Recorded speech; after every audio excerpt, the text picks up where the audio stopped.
Hello everybody, সবাইকে পাখির চোখে জব ওরিয়েন্টেড এডুকেশনাল চ্যানেলে স্বাগত। এই মুহূর্তে একটা বিগ ব্রেকিং আপডেট উঠে আসছে। এসএসসির সেই যে 2016 যে চাকরি দুর্নীতি মামলা, সেই দুর্নীতি মামলা একটা নতুন চমক আবার সৃষ্টি হয়েছে, একটা নতুন টুইস্ট বা একটা নতুন মোড় আবার দেখা গেছে। আজকেই ইডি বা এনফোর্সমেন্ট ডিরেক্টরেট সেই 2016 সেই চাকরি দুর্নীতি মামলাতে একাধিক হেভিওয়েট এবং একাধিক নেতামন্ত্রীকে বা প্রাক্তন নেতামন্ত্রীকে আবার তাদের যে হেড অফিস সিজিও কমপ্লেক্সে জিজ্ঞাসাবাদের জন্য ডেকে পাঠিয়েছে এবং সঙ্গে সঙ্গে প্রায় শতাধিক 2016 টেন্টেড বা সন্দেহের তালিকায় আছেন এমন সেই চাকরি প্রার্থীদেরকেও তারা ডেকে পাঠাচ্ছে তাদের সিজিও কমপ্লেক্সে এবং সেখানে তাদের জিজ্ঞাসাবাদ করা হবে এবং সেই জিজ্ঞাসাবাদের মাধ্যমে তাদের কাছ থেকে বিভিন্ন তথ্যকে সংগ্রহ করা হবে যে তারা আদপেও কাউকে টাকা দিয়েছেন কিনা বা তাদের দ্বারা অন্য কেউ বেনিফিটেড হয়েছে কিনা বা কারা কারা কোন কোন হেভিওয়েট এই সমস্ত বিষয়ের সঙ্গে জড়িত ছিল।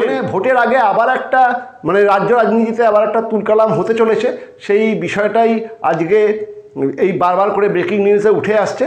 বিষয়টি কি, যে এসএসসির যে দুর্নীতি মামলা 2016-তে যে চাকরি বিক্রির যে মামলা, অনেককেই অর্থের বিনিময়ে চাকরি দেওয়া হয়েছিল শিক্ষক এবং শিক্ষাকর্মীদেরকে এসএসসির সেই দুর্নীতি মামলাতে, এবং আমরা জানি 1800-র মতো চাকরি প্রার্থীর চাকরি চলেও গেছে এবং পুরো প্যানেলটাই বাতিল হয়েছে।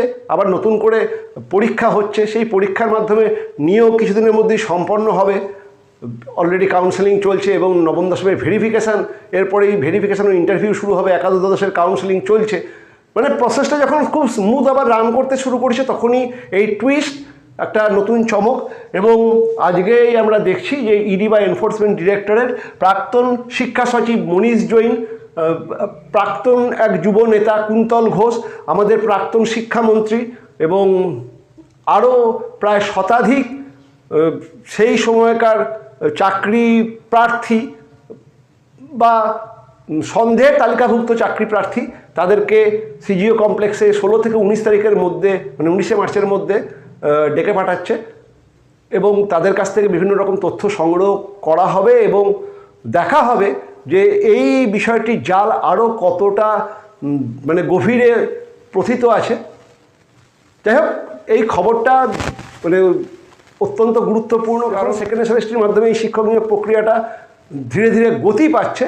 ঠিক সেই সময় এবং ভোটের ঠিক আগে আগে এই ঘটনাটা নিঃসন্দেহে একটা বড় ছন্দপতন ঘটাবে, সেটাই সবাই আশঙ্কা করছেন। এখন দেখা যাক এই বিষয়টি সেকেন্ড সেমিস্টারের এই ইন্টারভিউ প্রসেস বা এই কাউন্সেলিং প্রসেসের উপর কোনো রকম একটা ছায়া ফেলে কিনা, এই বিষয়টি জানানো ছিল। তাই এই ভিডিওটা ভালো লাগে সবার মধ্যে শেয়ার করে দিন এবং যারা যারা পাখির চোখে জব ওরিয়েন্টেড এডুকেশনাল চ্যানেলে নতুন তারা অবশ্যই চ্যানেলটাকে সাবস্ক্রাইব করে নিয়ে। এটা বলার আজকেই একাদশ দ্বাদশের ফার্স্ট ফেজের সেকেন্ড পার্টের কাউন্সেলিংয়ের নোটিফিকেশান এবং স্কুল ভ্যাকেন্সি লিস্ট আপডেট হওয়ার কথা আছে, কিন্তু এই বিষয়টার পরে সেটা হবে কি না সেটা বোঝা যাচ্ছে না।